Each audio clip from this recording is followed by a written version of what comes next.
గురు పౌర్ణమి పురస్కరించుకొని దేవరకొండ పట్టణంలోని శ్రీ షిరిడి సాయిబాబా జ్ఞాన సరస్వతి దేవాలయంలో గురువారం గురు పౌర్ణమి వేడుకలు అత్యంత వైభవంగా నిర్వహించారు.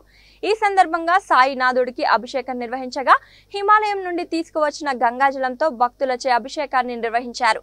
ఈ కార్యక్రమంలో అధ్యక్షులు ఇల్లందుల శ్రవణ్ కుమార్, ప్రధాన కార్యదర్శి దొడ్డి సుధాకర్, కోశాధికారి కర్నాటి జనార్దన్, పనుగంటి మల్లయ్య, అల్లంపల్లి నరసింహ, కర్నాటి పురుషోత్తం, లక్ష్మయ్య, ఆల్వాల్ రెడ్డి, రామాచారి, దామోదర్ రెడ్డి, జయపాల్ రెడ్డి, మధు, కంచుకూరి సురేష్, కుంచుకూరు లక్ష్మణ్ తదితరులు పాల్గొన్నారు. చాలా పుణ్యమైనటువంటి మాసంగా చాతుర్మాస్య దీక్ష పూనుతారు ఈ మాసంలోనే.